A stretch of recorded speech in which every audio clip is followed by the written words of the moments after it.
The card declines at the gas station. Not for the first time. You already knew it would. You just needed to try. You're sleeping on a mattress without a frame. Your checking account has $11.47 in it, and payday is 6 days away. You eat rice and hot sauce on Tuesday and tell yourself it's temporary. Everyone in this position tells themselves that. You don't have a plan. You have a dream. There's a difference, and somewhere inside you know it, but you don't say it out loud because saying it out loud makes it real. You work 43 hours a week at $14 an hour.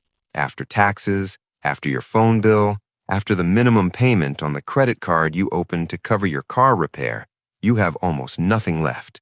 You are not behind on the game. You haven't started playing yet. People around you are struggling in the same way. That's the thing about this level. Misery has community. You share cigarettes and laugh about the same problems. The pain is real, but so is the warmth. You tell yourself, 6 months, just 6 months. That's what everyone says. You clear $48,000 a year now. It doesn't feel like enough because it isn't, but it feels better. You have a savings account with $2,000 in it that you don't touch because touching it would mean you needed it.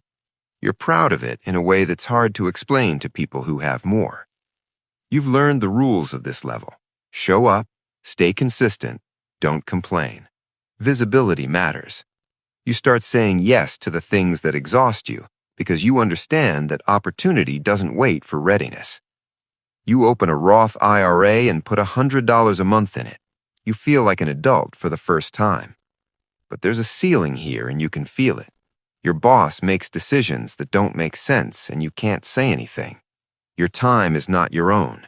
You trade 40 hours every week for a number someone else decided your life was worth. You start watching videos at night, reading books. You're looking for the door to the next level, and you don't even fully understand what you're looking for yet. You just know you're not staying here. You start something on the side. It makes $800 in the first month, then $2,200, then nothing for 6 weeks, and you panic quietly in the bathroom at your day job, running numbers in your head. But you don't quit. You keep going. You're exhausted in a specific way that feels productive. You're sleeping 5 or 6 hours. Your social life contracts.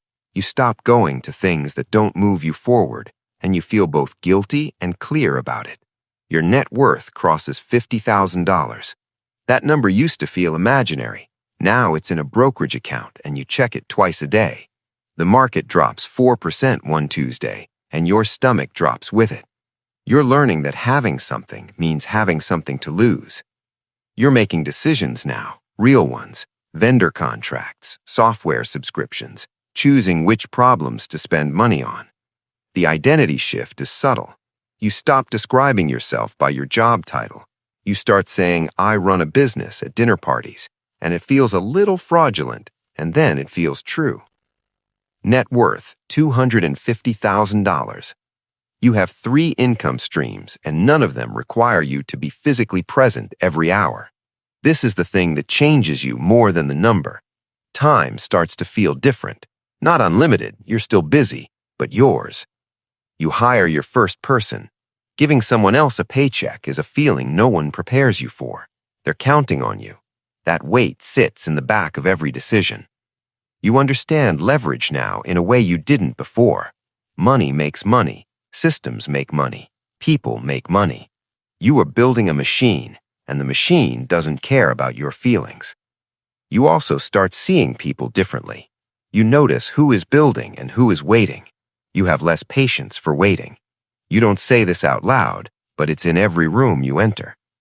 Your old friends sense something. You haven't changed, you tell yourself, but you have. You can't unknow what you know.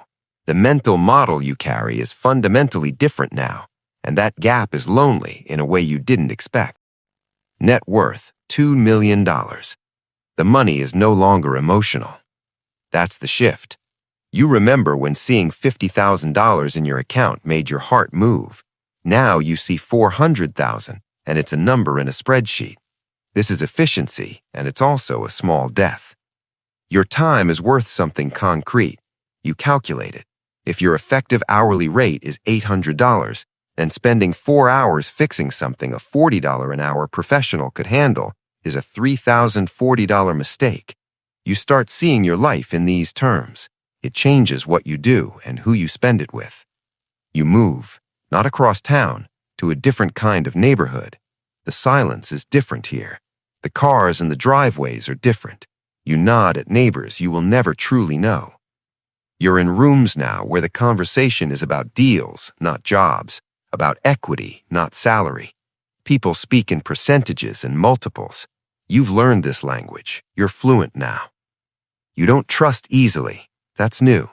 Money reveals people's intentions clearly, and once you've seen that a few times, you can't stop seeing it. Net worth, $15 million. You don't explain yourself. Not because you're arrogant, because you've learned that the explanation is rarely what people are actually asking for. They want access. They want proximity. They want to be in the room. You understand this now because you used to want it too. You have an assistant, an attorney, a financial advisor, and an accountant. Your infrastructure is a quiet machine that runs your life so you can run your business. You've outsourced everything that can be outsourced. The deals you're involved in now are not about product. They're about relationships.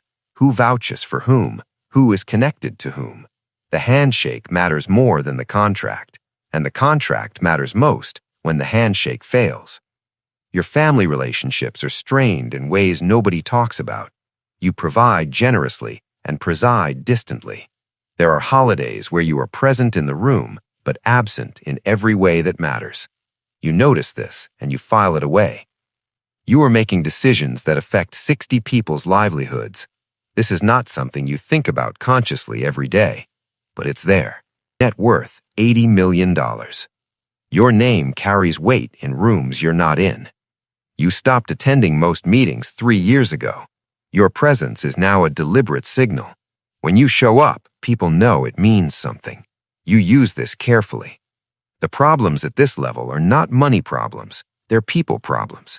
Succession, trust, legacy, who to protect and who to cut. You have had 3 conversations in the last 2 years that will never be documented and will alter the lives of people who don't know you exist. You sleep fine. That's the thing people don't expect. You sleep fine because you made peace with what it took. You don't call it compromise anymore. You call it judgment. The language shifts, and the shift is load-bearing. Your wealth is no longer liquid in the way people imagine. It's in structures, trusts, holdings, real estate across 4 states. You cannot simply spend it. It is architecture. You have a security detail for public events.